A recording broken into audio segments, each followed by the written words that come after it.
Donald Trump's Department of Justice has violated a duly issued subpoena for the Epstein files. Don't let anybody spin it differently. This is a massive violation of the subpoena. The subpoena issued by the House Oversight Committee called for the Epstein files to be delivered by the Trump DOJ to the House Oversight Committee today. This was the deadline, August 19th. And then yesterday, the head of the Oversight Committee, who's part of the cover-up with Donald Trump, a guy by the name of James Comer, of course, MAGA Republican, as crooked as you get, James Comer, he said, look, I'm speaking with the Department of Justice. They said, we'll start to get some of the files on Friday. Just give us a few days, and then they're going to roll out files on a going forward basis. We've heard this before. This is all part of their tactics.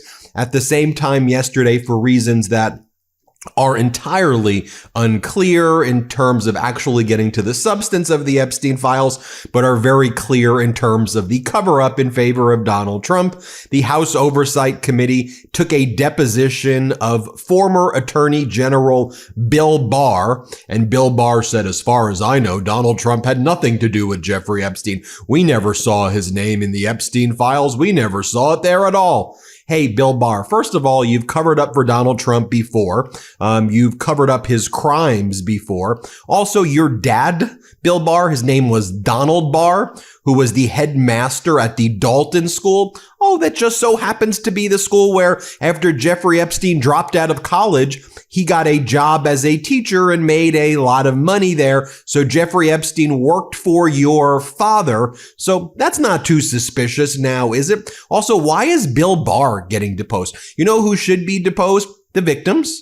Because if the victims were deposed, they would tell you, for example, how Virginia Giuffre was, to use the words of Donald Trump, stolen from Mar-a-Lago when she was an underage girl and then sex trafficked by Jeffrey Epstein. You would find stories by people like Annie Farmer and her sister Marie Farmer, where they talked about going into Epstein's office building. Donald Trump walked in, looked at him up and down, said and then Epstein was like, oh, that one's not for you. Go in the other room. Or you can speak to Jane Doe from Ghislaine Maxwell's criminal trial, who was 14 years old at the time, 14-year-old, of course, underage girl who Epstein brought to Mar-a-Lago, pointed to her while Donald Trump was there. You like this little girl? You like this one? And of course, Donald Trump's name is all over Epstein's call logs, all over Epstein's flight logs. Donald Trump said Epstein's a great guy who likes women on the younger side. Donald Trump sent Epstein a signed copy of his book in 1997, says, you're the greatest ever, Jeffrey. You're the greatest ever. They hung out together. They partied together. On occasions, they would do an event where it was just Donald Trump and Epstein, and they would bring in girls of indeterminate age from the beauty pageants and say that they were going to meet VIPs, but it was just Donald and Epstein. Epstein's former girlfriends talked about how Epstein would bring them to Trump and Trump would like grope them and grab them. The links here already out there are countless. So don't give me this crap of, oh, Bill Barr didn't know. But let's look at the subpoena. Let's look at just to be very clear, I told you they were never going to comply with the subpoena. That was obvious. The plan of having Bill Barr as part of the cover-up, a little wrinkle in the plan, but let's just call it what it is, a further cover-up of the Epstein files. Look, zoom in right here, folks. Here's the subpoena. When's the due date of production? Today, August 19th, 2025 at 12 p.m. It's signed by James Comer. It asks for all of the files relating to Jeffrey Epstein. Now, it was easy for me to predict that the DOJ and James Comer and the MAGA Republicans were going to come up with a cover-up scheme. Look what happened when the House Oversight Committee, outmaneuvered by the Democrats again, issued a subpoena for Ghislaine Maxwell's deposition. Her deposition was scheduled for 7 or 8 days ago. What happened? Donald Trump sent his DOJ to go and meet with Ghislaine Maxwell in Tallahassee, Florida. They spent 10 hours with her. They gave her immunity. They shut her up. They moved her to another facility in Camp Bryan, Texas, right by Texas A&M's college campus, a minimum security facility which sex traffickers are not even allowed to be at. I mean, her sentence was 20 years. She's supposed to be serving a 20-year sentence in Tallahassee. They moved her to a minimum security facility. And then her lawyer This guy, David Oscar Marcus, then said, okay, well, now I have conditions for you, House Oversight Committee. Yes, the deposition was going to be August 11th, but you moved the deposition until after the Supreme Court rules on our motion or petition for certiorari, request for a new trial, after our habeas petition is ruled on by the district court, and we want to get all of the questions in advance. Then we'll consider it maybe doing a deposition. But why would we do a deposition? She may just invoke her Fifth Amendment rights. Then James Comer agreed to indefinitely postpone the deposition of Ghislaine Maxwell. It's one cover-up after another. So again, here's the subpoena sent to the DOJ. Documents are supposed to be produced today. It was violated. Here's what James Comer said. He put out a statement. House Committee on Oversight and Government Reform Chairman James Comer issued the following statement. After the U.S. Department of Justice informed the committee it will begin providing Epstein-related records this week. This is Comer's statement. Officials with the Department of Justice have informed us that the department will begin to provide Epstein-related records to the Oversight Committee this week on Friday. There are many records in DOJ's custody, and it will take the department time to produce all the records and ensure the identification of victims and any child sexual abuse material are redacted. I appreciate the Trump administration's commitment to transparency and efforts to provide the American people with information about this matter. Folks, the files were already completely ready, if you believe Pam Bondi, the Attorney General, in February. Also, by all accounts, and this is undisputed, the Donald Trump DOJ put 1,000 DOJ lawyers and FBI agents to comb through to make redactions, not of victims, but to make redactions and remove Donald Trump's name from the file when Donald Trump was then notified in May that his name is all over the remaining Epstein files. About 10% of the Epstein files are out there already from civil cases and other things. Trump's name's all over that. So from the remaining corpus of files, it makes sense that Donald Trump was like best friends with Epstein and Ghislaine, like besties. You couldn't get closer than the way Trump was to like Epstein and Ghislaine for a period of time. So his name was all over it. They redact it. And now they're saying, oh, they can't turn it over on Friday because, again, they invoke the names of the victims. Let me be very clear. The victims' lawyers have spoken. I'll play them in just a moment. And the victims' lawyers are saying, what the hell? Release it. Stop using the name of the victims here, okay, in order for your cover-up.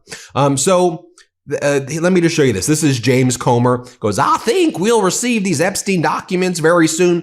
And you know what they're doing. This is all part of the cover-up. This is all part of deep sixing the files. They're going to dribble it out, not give anything with Trump's name on it. And they're going to bring out witnesses like Bill Barr, who are already known to cover up Trump's crimes in the past. But here's what James Comer says. Let's play it. We're having really good conversations. You have to understand you can imagine how many documents there are.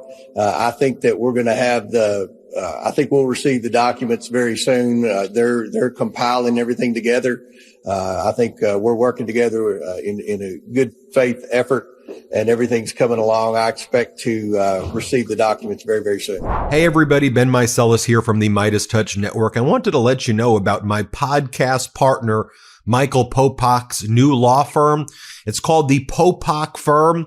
Michael Popak's pursuing his dream of starting his own law firm, really based on the popular demand by all the Meidas Mighty and legal AFers who are approaching Michael Popak with their cases and saying, can you help us? And at that time, Popak was not able to. So he went out on his own. He started the Popak Firm, where he is now handling catastrophic injury cases like car accident cases, trucking cases, malpractice cases, big negligence cases, wrongful death cases. So if you or someone you know have a case like this, the consultation with Popak's firm is free. Give him a call. See if you have a case. It's thepopakfirm.com, thepopakfirm.com, or you can call 877-POPOK-AF, P-O-P-O-K-A-F. So 1-877-POPOK-AF. Give Michael Popak a call.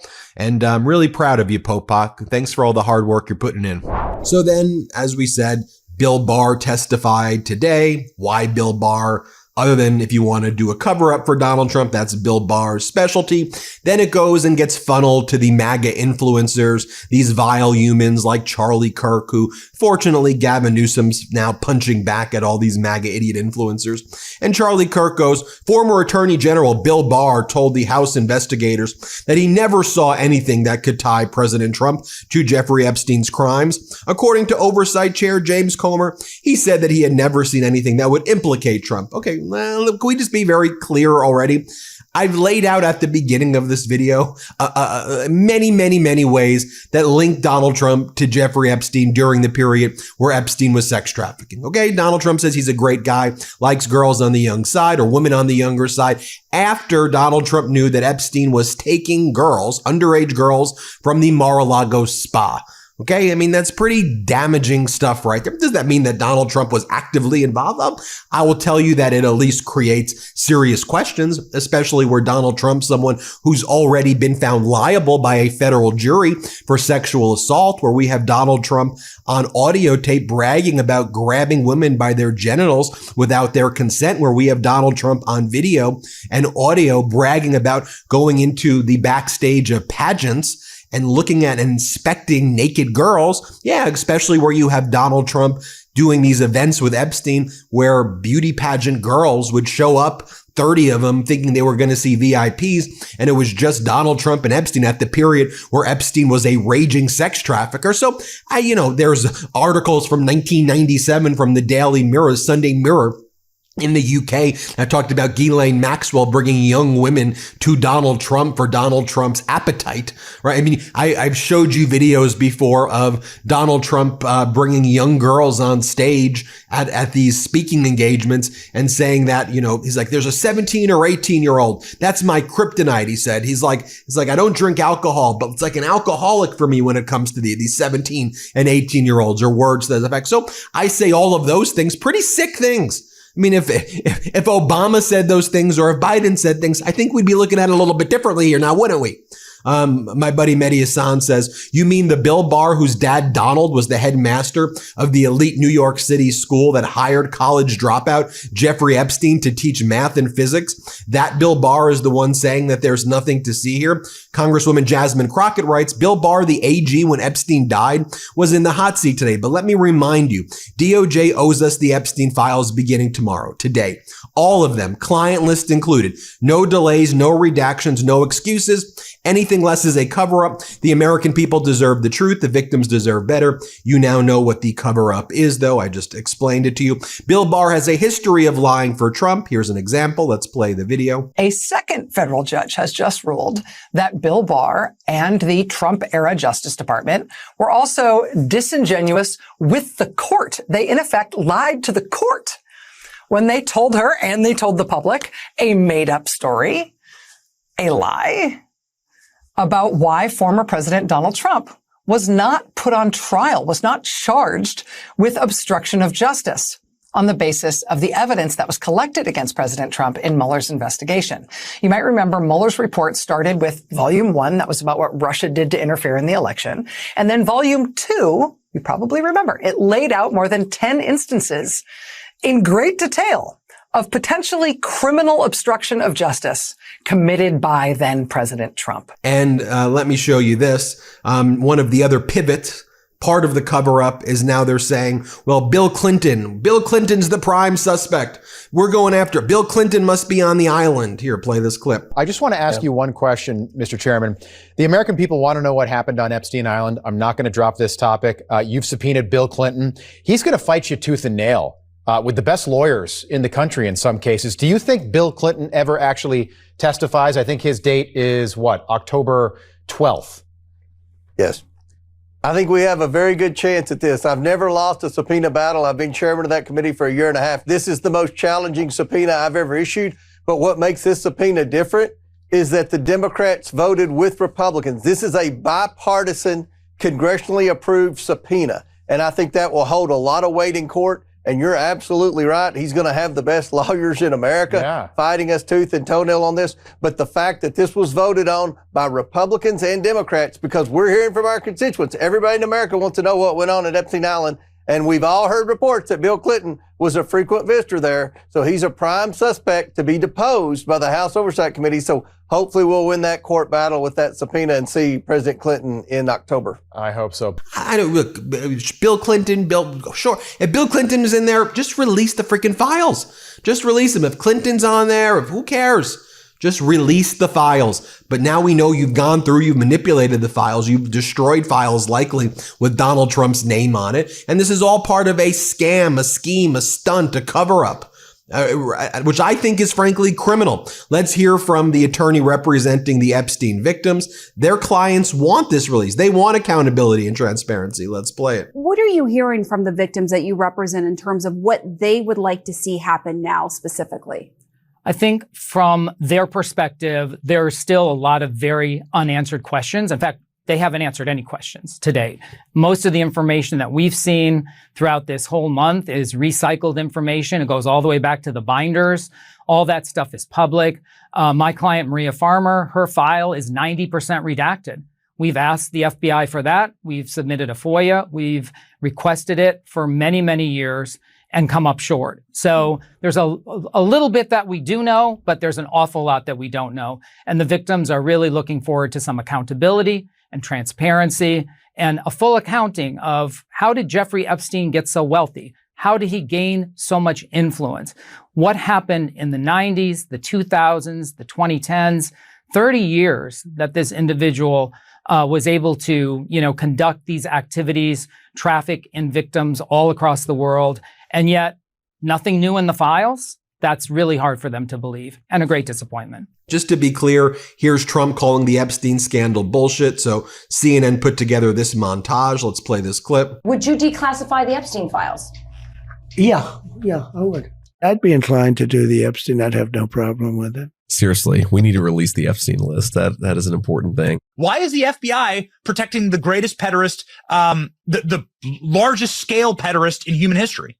Simple, because of who's on that list. Put on your big boy pants and let us know who the pedophiles are. I think tomorrow, Jesse, breaking news right now, you're going to see some Epstein information being released by my office. It's sitting on my desk right now to review. A truckload of evidence arrived. It's now in the possession of the FBI. It's a new day. It's a new administration, and everything's going to come out to the public. Here's Jeffrey Epstein invoking his Fifth Amendment rights when asked about being with Donald Trump and underage girls. Play this clip. Have you ever had a personal relationship with Donald Trump?